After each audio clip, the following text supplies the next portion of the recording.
again, welcome again. This is a very, very interesting and timely topic. As you can see, the focus is really around how do we unlock human potential by focusing on employee experience. A topic like this is particularly relevant right now. And I just wanted to kind of set the context before we get a conversation going on with the panelists here. On one end, you see a lot of disruptive technologies advancing at pace, and we talked about AI yesterday in a different panel, and the impact of AI on improving employee performance and employee performance and productivity. We've talked about bots and how does it, the Internet of Things. But the other thing about disruptive technology is not just the pace at which it is advancing, but the combinatorial effect of all of these different technologies coming together, which is leading to really disrupting businesses overall. And some of the research that Accenture has done tells us that about 78% of business leaders globally believe that their businesses will become digital businesses over the next 2 to 3 years. Accenture itself, 60% of our revenue today is from digital business, and that's just to give you a sense of how our clients are therefore rotating to the new very rapidly. So that's one end of the spectrum in terms of the technology. The second end of the spectrum is really around the future of the workforce itself.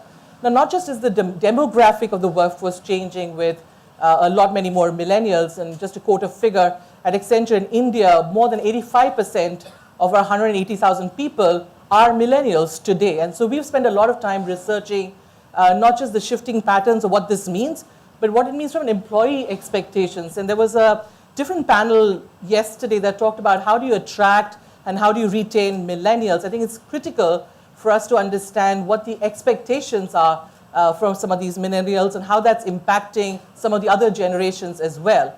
And of course, the whole workforce model, as you're aware, has shifted. We have full-time employees doing similar work as people who've joined as contractors, as freelancers, and really the model itself is not just about FTEs, et cetera. So when you look at that and you look at the shifting mindset, we have about 64, and again, this is based on research that Accenture has done, about 64% of our millennials do not expect to stay with an organization for more than 5 years. And you might think 5 years is a very long time. 76% of them really want to be self-employed, do part-time work, freelance. They want more flexibility in how their work is organized. They want project-based work. They want to chart their own career. And above all, what they want is a hyper-personalized experience. And I'm not saying personalized and customized. I'm saying hyper-personalized experience, which is very relevant to them in terms of how their skills are built, how what opportunities they get to work with, etc. So you put all of this together, and this whole war for talent, especially relevant talent for your firm, has really then become, the war has really, really picked up pace here, isn't it? And when you look at all of that, and you put together the fact that, again, based on our research, nearly 51% of our business leaders are already making investments and thinking about how do they become very intentional about employee experience, very similar to consumer experience. So this is no longer about an HR imperative or a talent imperative. This is a business imperative. This topic is therefore even more relevant because it's now becoming increasingly a business agenda. And just to give you some examples, over the last couple of years, Accenture has been embarking on becoming a truly human organization with the intent of really focusing on the entire employee, not just the professional, but the personal side of things. On the professional side, we've looked at a couple of things that are very, very important for our people, which is one is around how do they continuously upgrade their skills. I think the previous panel was responding to an audience question about this need for upskilling. That is kind of very, very core to our people, especially millennials. How do they constantly build new skills in newer areas? And so we've actually launched, very much like a Pinterest, a lot of learning boards that people can really have learning on demand. So you can pick up your phone, depending on what skills you want to pick up, you can just get trained. It's available on demand. You're learning on the go and learning all the time. We've also introduced a careers marketplace for people to really apply to opportunities that are aligned to their aspirations and their skills. We have a AI-based smart staffing solution that helps match skills along with opportunities. So there's a lot of work that we've been doing in this space. Of course, early days around employee experience for us in Accenture as well. But the question that then comes up is, how much is too much? How much hyper-personalization is good? What are the costs of hyper-personalization? And hopefully those are some of the questions that we here as a panel can share our thoughts with each one of you, and you can pick from there and apply in the context of your organization. So with that, I'm going to kind of go around the panel. If each one of you could just quickly share your opening comments on what is the burning platform around the businesses that you work with or support, or other businesses, Kala, that you advise. And what's a burning platform you're seeing across different industries? And it's great that we have a panelist that's across different industries here and can talk through that. So if you could just maybe around the panel here. Cool. Okay. So I think you covered a lot of it. And the thought that often goes in my mind is, why is there so much buzz about employee experience today? I mean, if you look at what it was 10, 15 years back when we were much younger, did they not worry about our experience? Of course they did. So why this whole hype and why all this buzz? And I think there are about 4 factors which have caused that. One is, what are we experiencing as individuals outside? Somewhere we are experiencing a lot of consumerism, a lot of different experience, and we bring that to the workspace. So our experience has evolved. And why has that evolved? Because of all the technology disruption. So technology has enabled the experience we get outside. When we come to work, we experience the same thing. The second important thing is that the diversity at a workplace has changed significantly, right? It's no longer the same heterogeneous mix. Be it gender diversity, be it work styles, we have a lot more flexible workforce, so you're catering to a much diverse audience. And third, of course, the war for talent, right? I mean, people are not as loyal as they used to be. So these are some of the reasons why it's becoming very important today, I think. Thank you. So I think a lot has been said about employee experience. I'll just give some of the words which probably cover the landscape. And so employee experience has to be equal to consumer grade experience. That's a given. Why organizations need to focus about it? Because I'll talk about from an individual perspective.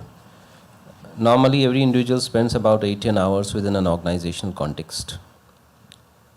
And when you spend your time outside the organization context, the efficiencies and the experience that you are having today as a result of many experience platforms might be more efficient and might be giving you much better experience than what typically employees are having as an experience within the organization firms. And that's why we are saying that the employee experience has to be at a minimum threshold of a consumer grade experience. And the primary thing is that each of the, not just the new millennials, I would say, but even across the demographics from a diversity perspective, the perception is that, is my organization really efficient, becoming future ready? And is my organization really doing things in the right way? So that's the first question.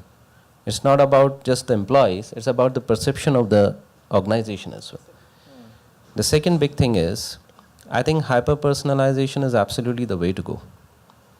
The first layer of personalization is persona-based. Persona is still clusters. And the way some of the processes, typically HR has been very process-driven. It's like a linear process design. But today, things have of course come to a stage where when it is persona-driven, the processes are tweaked and they're flexible as per personas. And hyper-personalization is about me, about individual. Unless the information, the different employee stage, the interventions that are required are actually coming to an individual at an individual level, I don't think we can really stop on this journey. So whatever investments are required to be made, have to be made. And finally, I would say that employee experience is a big topic. It's a sum total of all perceptions, has many dimensions, at least 3 of the layers. But things have to be given to an employee in an empowering manner where he or she can choose when to do, in my time, when I want, the way I want. That's really the sum total of employee experience. Okay, so very good afternoon to all of you. In fact, I would rather like to say, for me, I would say that It's more about employee experience. Starts with the day a person joins the organization. And typically, as you know, most of the companies or most of the functions, we are always in a hyper mode of ensuring that we are able to fill the position ASAP. And the moment we bring people on board, we always tend to forget what happens to them next. And for me personally, you know, I personally feel is the fact that the initial 30, 60, and 90 days are the critical phase for any employee when a person starts his or her career in any of the organization. And somewhere, to me, that's the starting point of employee experience, because I truly feel that, you know, employee experience adds to employee engagement, and employee engagement adds to business results. That's a correlation we truly believe in. Maybe just to give you a little bit of perspective about Nestle, say, for example, we are almost like 106 years old in India, and globally 150 years old. You would be surprised to know that, you know, almost like 70% of our workforce are millennials. And you can imagine that a company which is 106 years old, having 70% of millennials, you really need to work hard to make the company very contemporary. And maybe it's because we kept on changing along with the time, is because the reason why we are existing for 106 years now in India. Having said that, you know, I was reading somewhere, typically most of the organization in some way or the other go through some kind of a crisis. Yeah. We also went through one of the crises, the Maggie crisis. But typically it is said that, you know, almost like the companies which are impacted by any kind of a crisis, almost 94% of those companies cease to exist. It's only 6% of the companies which bounce back.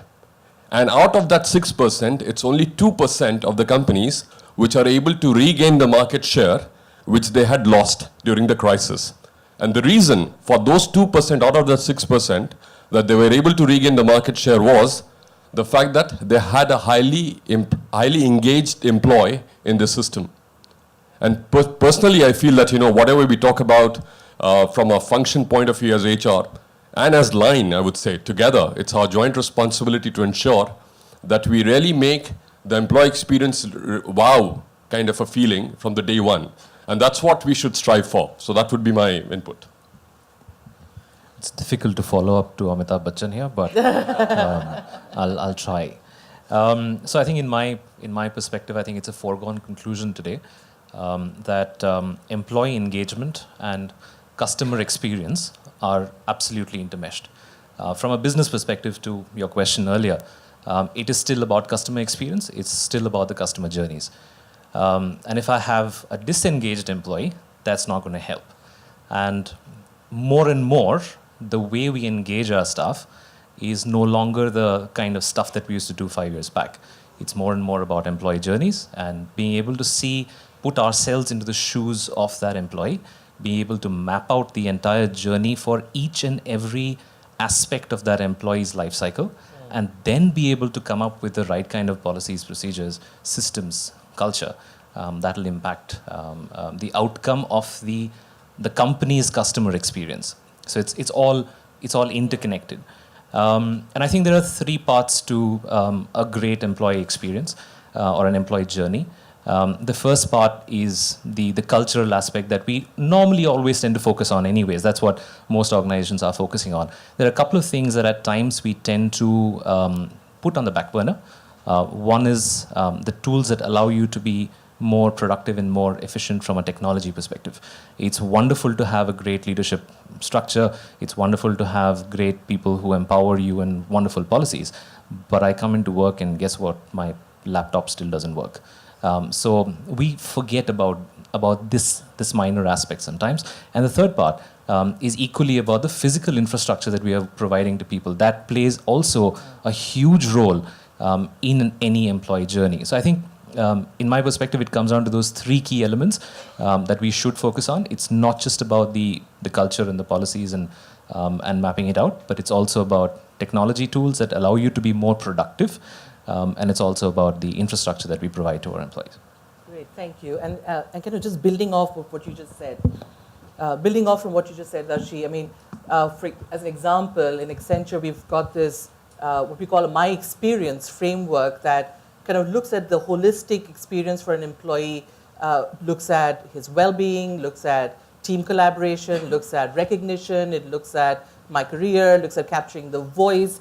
The intention is to, in line with our truly human vision, as I was sharing a little earlier, to provide, to create and enable an environment where a person can bring his best or her best, both professionally and personally, to work every day.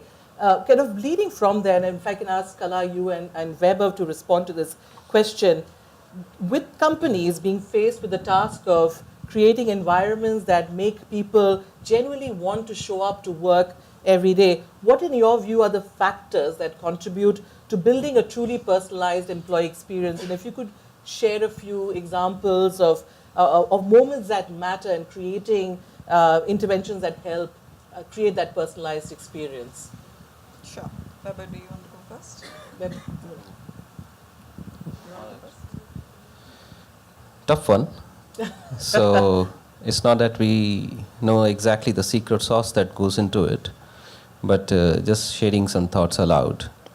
I think, of course, it has employee experience. One of the outcomes that needs to be chased is every employee who comes every day to office or works virtually really feels great about working there. So there are three things that employee experience has to really give. One is it has to empower every individual in a manner that he or she really feels enabled to do the job that he or she is supposed to do. So the example that my friend Darshi just mentioned, that the laptop doesn't work, it doesn't basically, the employee is frustrated because it doesn't help him do the job. And while it's a very simple example, but it's still a very unsolved problem in many organizations.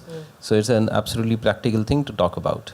On the other extreme, it's if I got a new project, I got tasked on a new project or a new team, how well do I know that team? Do I have the right learning interventions, micro-learning interventions available just in time before I get into the project? If I am going to make a presentation, can I have some best practices in 2 minutes that how do I make that presentation?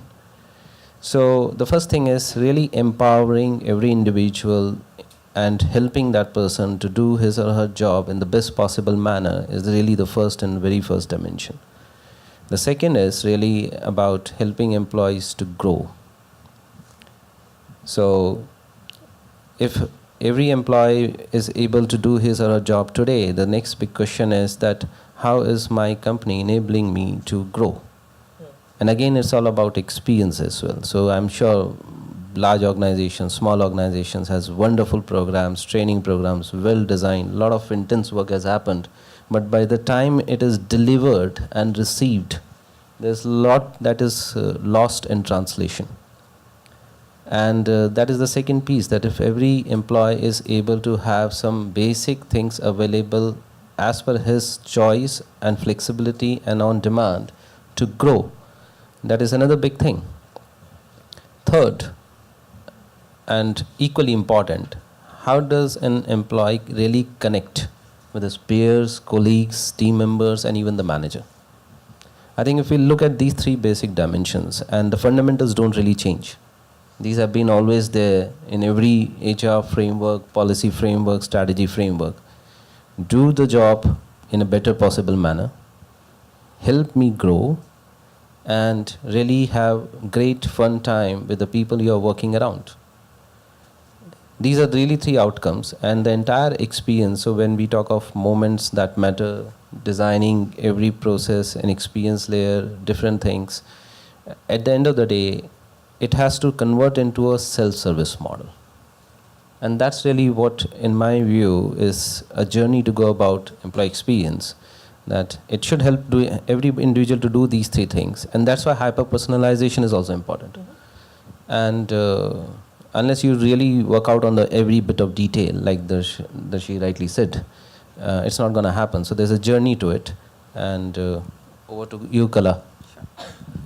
I think, and just to add to that, it is about also thinking from the individual perspective to say, as the person goes along the life cycle, what are those moments that will really make a difference, will make or break the relationship with the organization? Now, even if we go beyond before a person becomes an employee, when a candidate is actually exploring where to join, what is the experience the person gets when he or she looks up the company portal? Because that starts, right, with how much the person really wants to work for you. So thinking about those moments from the individual's perspective. I think some of you all referred to the fact that we often think of it from a process perspective, saying what is the outcome we want this process to achieve, and that's kind of one way of thinking, which is also important. But let's just look at it from the individual's lens and say, for this individual, at that point in the employee journey, what is very important? So if the person is looking for a job, what is important? What kind of information would the person be seeking? And how can I make sure that that information is going to the individual? Or another moment is a candidate who is probably interviewing with you. What is the experience that we should give to that individual so that there's an attachment that starts building from that point in time?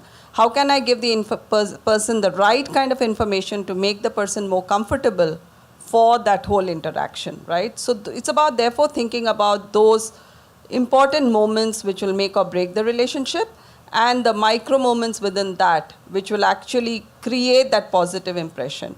And the whole thing of the fact that, yes, we are a lot diverse today than what we were in the past. So it becomes therefore important to think of who are the different players, what are the different things that could engage the different categories or the personas that we referred to. How do you really think about them? And often done in forms of, design thinking workshops and the others, which helps you bring in the outside in perspective.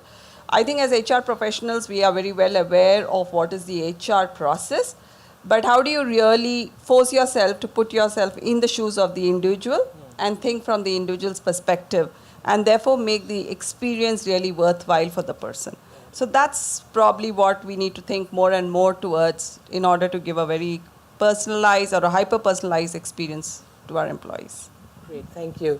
And kind of building from that, the whole experience that each one of us as consumers of, say, YouTube, for example, where we see very, very customized ads getting targeted at any one of us, and kind of linking that to a research I read very recently around companies, and the finding of that research was that companies that focus with the same level of intention on employee experience, just the way they would do consumer experience, will have employees that are much more engaged, higher retention, and ultimately, therefore, impacting their end customer experience. As an example, I shared with you what we do from a learning standpoint at Accenture, where we do have these learning on demand available for our people. We are evaluating how do we even personalize our rewards for our people. We've always had this menu of options available for people, but now we're trying to move away from that and see how can we create even a flexible reward budget for each individual to then decide not just what benefits he or she wants to apply for, but how much of his flexible rewards he or she wants to put into a specific program. So for example, Darshi may have an insurance program that covers him, his spouse, his children, his parents. I may decide I don't want to cover so many people, and I can therefore use the insurance kitty and use it to buy a learning program that aligns with my aspiration to build new skills and move on to do different work. So that's really taking the whole consumer experience to the individual at the level that it matters in terms of the rewards experience as well. So my question, therefore, to Darshi, you and to Amit is, how can we apply the principle of consumerism that we've been talking about and deliver successful employee experiences to win the war for talent? And could you there share, what kind of principles of consumerism you see getting applied, and some examples in either the organizations that you work for or you've seen work very successfully?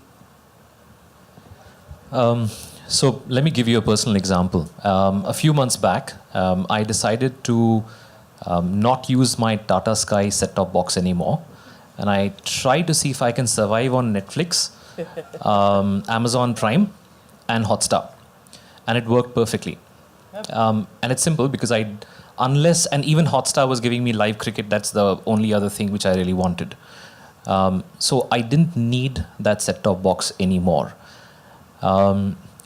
Now, more and more, we are talking about, we're moving away from work-life balance to work-life integration. I know these are buzzwords, but I mean, bear with me for a bit. What's changing is that this aspect of consumerism, which needs to be, pretty much, it's based on choice, it's based on transparency, it's based on immediacy. I'm bringing that thought process into the workplace as well. So I expect that I will get similar kind of choices in my policies, in the way that I am managed, in the way I see my future, and it needs to be now. It needs to be at the tap of a button. And I think Abhijit Bhaduri was moderating a session yesterday, and he spoke about what are some of the key skills in HR professionals in the future. And amongst a whole lot of other stuff, he also mentioned you need to be great marketers. So, can you put on your marketing hat and relook at the entire thing? And what does a good marketing person typically do? You get into the mind of the customer. What does the customer want? Who is the customer? In our case, who is the employee? What does the employee want at that point of time? What was the employee doing just before taking that decision? What was the employee doing immediately after? And how can I make that experience better? Which is basically the entire principle of journey thinking. You have to get journey thinking into the core methodology in which by which you look at creating new processes, by which you look at creating new policies. And once you get that aspect into your DNA, in designing each and every employee experience separately as a separate employee journey, I think to a certain extent, because these are also things that we are trying out to see if it works or it doesn't, I do believe that may be the solution. It's hard to say because we're all trying new experiments in our current organizations. Some are hits, others are misses.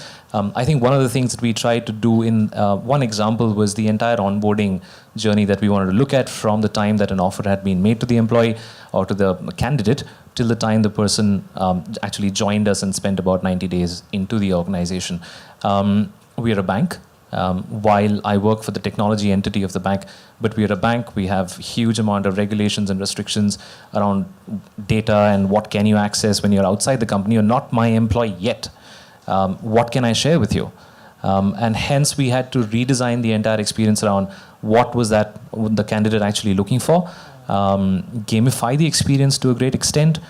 We built in an in-house chatbot that would allow them to answer. One of the cribs that you'll often get from, and when we interviewed candidates said, the talent acquisition people are not available. I keep calling them, the phone keeps ringing all the time.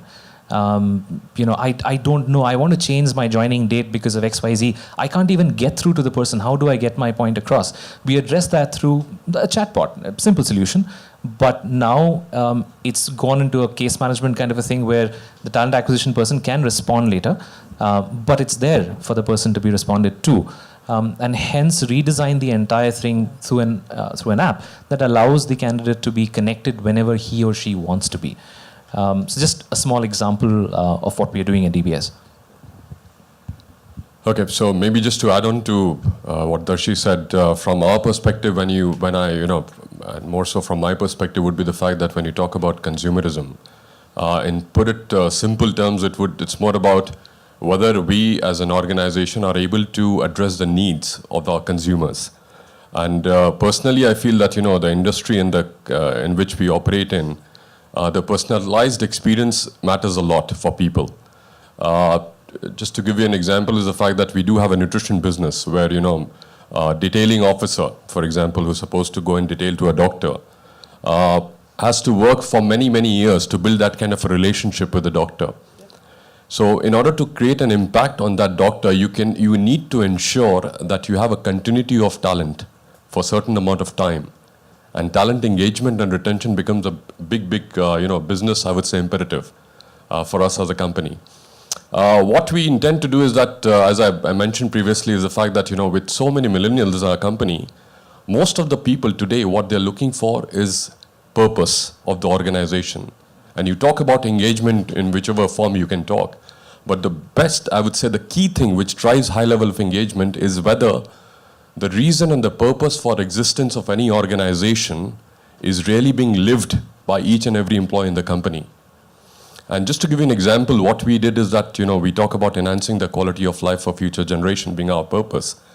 What we did is the fact that we just initiated a small thing like a social sabbatical for our people, where we wanted them to contribute more than the primary scope of their job, to the extent that, some of our people went and spent almost like a month on project working with NGO in the rural areas, in the villages, for the upliftment of that particular community. And now when they come back, I can lay my bet, I was hesitant, to be honest, whether should we try, shouldn't we try, should we try.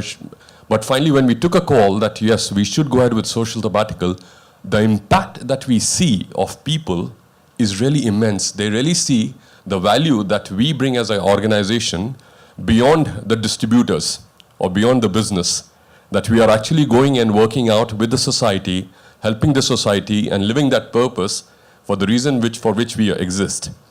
Also coming back to one of the key experiences, I would say that we talk about employee experience, employee journey, and typically the ownership rests either with human resource function or the function in which he or she is working, the employee is working. The best experience, I would say, would be, what we have gone through as an organization was one of the cultural intervention. We call it Rise Together, where we made employee a part of that intervention. So you are supposed to define what are the kind of changes that you need to bring in the company which will drive higher level of engagement. And trust me, friends, we could have gone, having picked up many topics, many areas with many pillars. What we picked up was just 4 pillars. One, the purpose. How do we live the purpose that we are, the reason for which we exist? Second was in terms of caring. Caring means how do we make the organization much more contemporary, more from a policy point of view, because, if you have 70% workforce being millennials and you are 106 years old company, you can imagine that you need to really revisit a lot of policies to make it very contemporary. So that was a caring. The third was on learning, because gone are the days that, people have the bandwidth and the time to go and do a classroom training for 3 days, 4 days, 5 days. How do you make learning easily accessible to our people? And the fourth and the last and the most important was that we as an organization, we talk about living a purpose or a value of being fast, focused, and flexible. And typically, when you see Nestle from an outside point of view, you'll always say very structured, very compliant. Then how do you, it's very contradictory. So what we picked up was the fourth pillar was an order, where we started challenging each of the processes which existed within the company and how we can streamline that so that we can again live the value of being fast, focused, flexible on a daily basis. So somewhere these are the kind of things that, which is helping us big time in terms of driving high employee engagement. And for me, you don't have to do a employee engagement survey to know the engagement score, to be honest. Gone are the days. I personally assess in terms of whether how well you're able to retain your talents, how well you're able to take care of your people, and whether these people are your ambassadors going and talking outside about what we bring to our employees. So that's how I would like to phrase it. Excellent, thank you. We do have a poll on your app. If all of you can open your Shrum app, we've asked you a question. If you can take a minute to just open your app and give your response. The question, I believe, is it is important to involve, to your question about your idea of involving employees, it is important to involve employees in designing the moments that matter experience to improve workforce productivity. It's a simple yes, no. It shouldn't take more than a minute for you to respond. So if you can do that, and as kind of setting the context for the next question, at Accenture we hire close to about 40 to 50,000 people a year. And of course, scale does lead to certain other solutions, but we've launched over the last year a framework called DICE, digitally integrated candidate experience, to your point, Kala, about how do you define the moments that matter even before the person's actually joined the company. And this really brings together a combination of technology. It has a bot to really engage with the candidates, to respond to questions when no one is picking up the phone, leveraging AI for artificial intelligence for sourcing, and then really assessing the individuals, candidates through both video and online assessments. We've also launched Deepa. I know it's a female name, that wasn't intentional. Deepa is really Digital People Advisor. So sorry to have made that a female name, but it's hugely successful. It's a bot built on artificial intelligence again. Close to about 50,000 of our employees today interact with Deepa, which started as responding to queries. It is now it's learning to now evolve to responding with more intricate questions, and eventually our vision is to really enable Deepa to coach people as they reach out to Deepa as well. Till date, it's responded to about 1 million queries from our people, 1 million, with about 82% accuracy. So there's obviously a journey that we need to go with Deepa. The question that I had, and if Kala and Darshi, if you can take this, given the increasing number and influence of millennials and the transparency that's really catalyzed by this, by technology in the digital age, how can organizations, large, medium, small, how can they really leverage technology to deliver an impactful employee experience? So I think, especially in today's world, technology has to be a big enabler in this whole employee experience journey. And it's also with all the advancement and new things that are coming in, it is actually an enabler, right? So let's just take any particular stage. Let's take career building or performance management as an area. What are people looking for? Some of the things we did allude to earlier, transparency, right? People do want to know very soon as to how they are doing or what they need to do to get to the next level. A great place where you can bring technology to make sure you are giving the right information to the people. It would be great if people are able to get not only instantaneous feedback, but based on the feedback, good recommendation of what else do they need to do. Now, one thing which we have tried to take to our customers is what we called a performance-based learning solution, right? I mean, we always talk about competency-based learning, pushing learning based on what competencies you need to build. But what if using technology, we can enable the right push of the right learning plans to the individuals based on their performance? We actually see what's the gap. Therefore, where is it that the person is going to need more support? And we are able to push that. Now, if we want to do that, we have to use technology to enable it, right? We have to use the right algorithms, you have to use the right analytics to push that. So therefore, we have to really work along with technology to make sure that we are giving the right experience. And across all the different phases of the employee experience, we'll be able to bring that together. At the same time, experience is not only about using technology, it is about bringing technology and the human interaction together. So how do you plan that out so that while we use technology to really understand what the person needs, we also bring in the right human interaction at the right time so that there is that warmth, there is that man-machine combination which we can take to give the right experience to the individuals.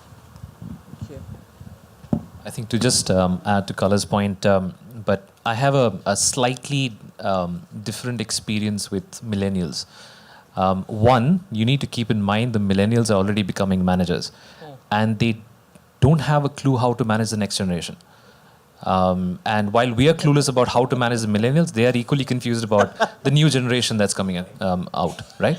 So that was an eye-opener for us. And let me give you an example of something that didn't work for us. We thought that millennials don't like designations. Millennials don't like hierarchy. They prefer to work with a manager who's not really a manager but an enabler. You know, all the stuff that you're reading in Harvard Business Review, yep, worked wonderfully. We created a lovely little design. And here's the thing, we got completely inundated with all kinds of employee issues where the employees are coming and saying, "Par mera designation kya hai? Why is this?" I mean, and we took it to a radically new level where we said, you call yourself whatever you want. You want to call yourself an HR guru? I'm cool with it. Call yourself whatever you want. We came up with a dress code policy that wasn't there. We said, dress in a way. So my dress code policy is a single liner that says, dress in a way that wouldn't upset your parents. But they still came back and said, but can I wear this? So it didn't. We shamelessly copied Netflix's travel policy, which essentially said, travel well. We don't care whether you live at the Marriott or at an Oyo. It's all based on you coming back and submitting the bills. We'll just reimburse that back to you. But let me not force you to say that you need to eat in 200 rupees a day, or you need to stay in an accommodation that only costs $1,500. They still came back and said, can I get per diem? Right? So what we realized is, and we talk about gig economy and gig jobs and all of that stuff. We tried that as well. We said, choose your job. Move across as many times as you'd want to. But we are based out of a place in like Hyderabad. 80% of our workforce is from the area surrounding Hyderabad and Hyderabad city itself. Guess what? Amit Reddy from Guntur district loves stability in his life. He is, because coming from the kind of background that he is, he still does not want to move around in jobs that he doesn't know what's going to happen to him 15 days down the road or 3 months down the road or 6 months down the road when that project comes to an end. He was still looking for stability and did not want to move. So to a great extent, we realized that bunching folks as millennials and assuming that, again, coming up and hence hyper-personalization is absolutely critical and absolutely key to the entire experience. So one example where we were able to make a successful solution was on our learning platforms, where we essentially went for almost everything that we are trying to do right now at DBS. We're going mobile everything. We're all glued to our phones even right now. We can't let it go. My wife says I have a mobile addiction and all that stuff. Absolutely true. And I'm not even a millennial. So hence, our entire learning solution is based on your phone. We are conscious that most of our employees don't have the time in their workday to actually do a lot of the learning that they would want to do. Hence, do it in that 1.5 hour drive to work or at home or wherever you think it's relevant. We are also using a lot of AI to kind of now, just like Netflix or like those Google ads, recommend learning solutions to you that will be relevant based on what you've already done before. So we are just a little bit more of spoon feeding as required because we think you may want it. So that's a successful example that worked very well. But I also wanted to give you just a little bit of taste of the fact that when we talk about millennials and we try and come up with solutions, you need to look at where that millennial comes from. A millennial from Pune and Delhi is very different from the one that comes from Hisar. So you need to be thinking differently about how to engage these folks with technology or otherwise. Excellent. Thanks for that. I know we've got about 4 minutes. I do want to give the audience an opportunity to ask questions of the panel. And if you're still on your app, if you can respond to the next question that you see there, if you've already done it, fantastic. The second question is really around, will leveraging AI help hyper-personalize the employee experience, to Darshi's point? So again, if you could take a few minutes and just click your response. It's a simple yes and no answer. And we are about 3.5 minutes left for this panel to wrap. So if there are any questions that you have in your mind based on the conversations we've been having so far, now's the time to raise your hand. Okay, there are 2 hands that I can see, 3 now. 1, 2, and 3. So the lady in the second row, could you? Hi, my name is Apurva. So my question is regarding the hyper-personalization of employee experience. So when we're talking about it, the assumption is that we know the employee knows for himself that what he wants or what he or she wants. But my question is that as you said, at certain point in time, I might want an insurance scheme for me because I think it's right for me. But over the time, as time goes by, I feel like maybe I do not want to invest in insurance anymore. I want something which invests in my learning. So I'm saying that the employee himself is not sure that over the time the experience might change and I might want something different.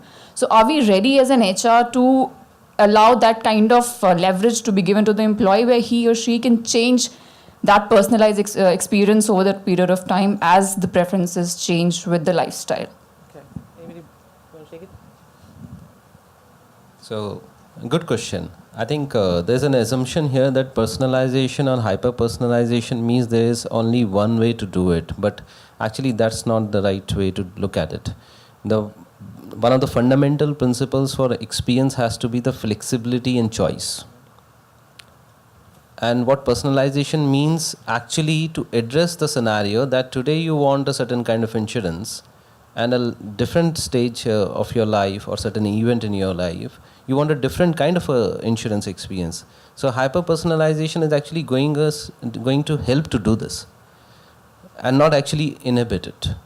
So flexibility and choices is very important part of employee experience design. And when we go by personas and the same, I would say, services or transactions, there might be 3-4 different ways to do it, even having the same outcome. So this flexibility and choice is extremely important. I'd also add a very important point here is that this employee experience thing is not like a one-time kind of a thing.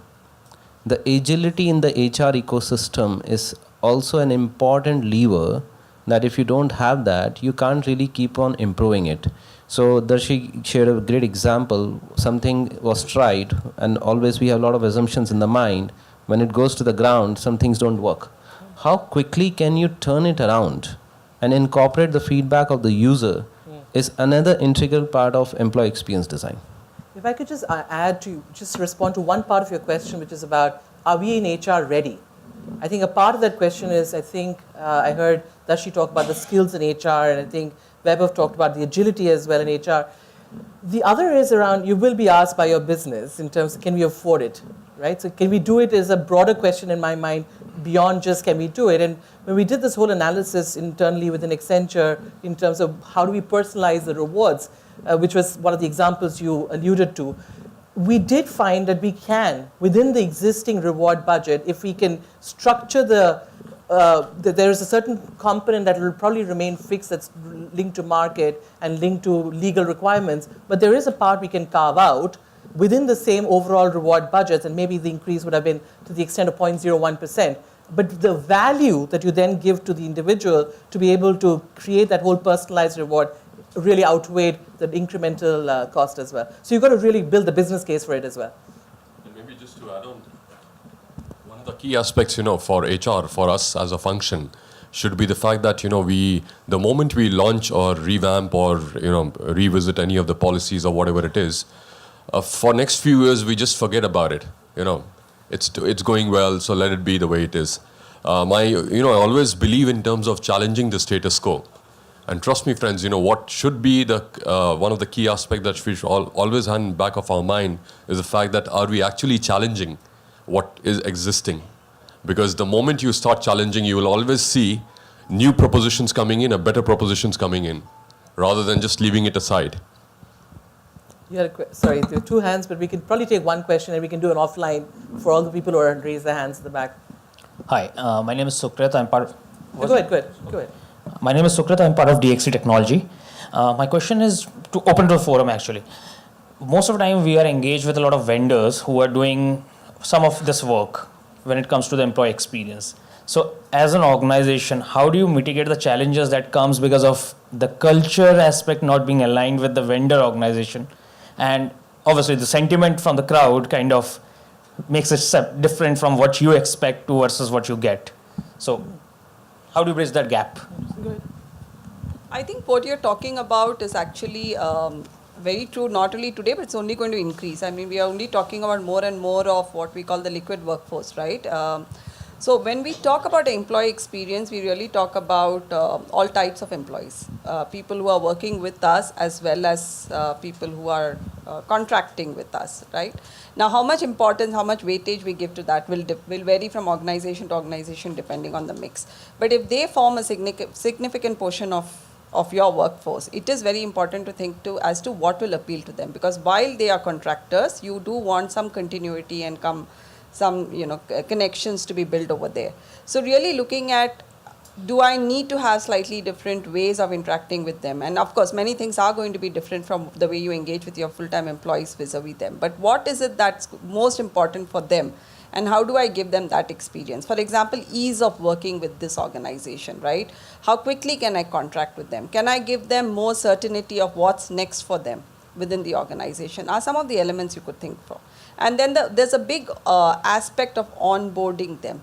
There are certain aspects of the organization culture that you need to pass on to them so that they give our customers, the organization's customer, the same experience. So what are those elements of commonality that you need to bring, and how do you bring them on board on those? Are some aspects to think about? I think if you can just quickly add, being I think the only GIC on the panel here, we have a unique situation where we have about 1,300 staff in my company right now who are our own permanent staff. And we have another about 500 to 600 employees who are from ThoughtWorks and Mu Sigma and what have you, and Accenture Strategy. So they are co-located with us in our office, working on the same projects that we are very, very closely.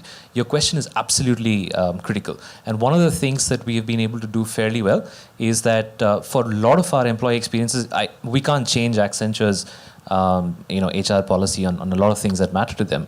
But it's about integration. So it starts with the onboarding, absolutely right. So any staff not from our company also goes to the same onboarding program as our staff do. It's about integrating the flex workforce that you will have, or a specialized workforce that you have, because otherwise you're working on two different tangents, and that doesn't help.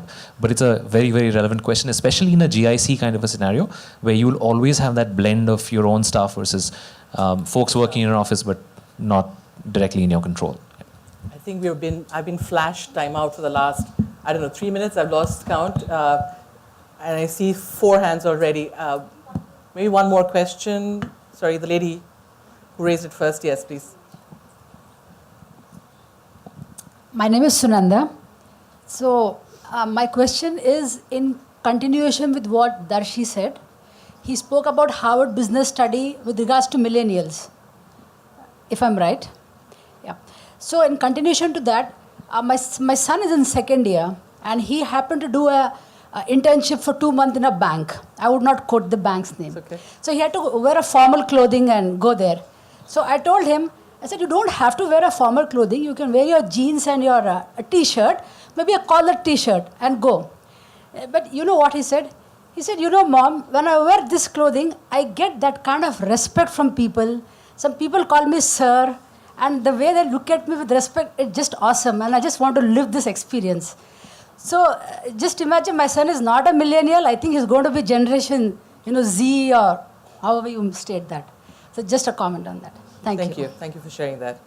So again, as a wrap up, thank you very much for all of your insights. It was good to have this dialogue. It's obviously a journey that we've been on, and we will continue to be on in the context of creating very hyper-personalized employee experience in sync with how we think about consumer experience as well. But what is clear, I think, from all the conversations that we've had so far, that if we are as intentional about employee experience as we are about consumer experience, we can have a highly engaged workforce that ultimately then impacts our customer experience as well. And technology is going to be very critical in terms of ensuring that we deliver the kind of employee experience at scale across organizations. Thank you for your participation. I hope you've got your responses to the questions that we have polled. I don't know if we can bring it up now, or if we can probably circulate it out later. We will be very interested to hear your perspectives as we continue to think about this topic. Thank you for being a very attentive audience.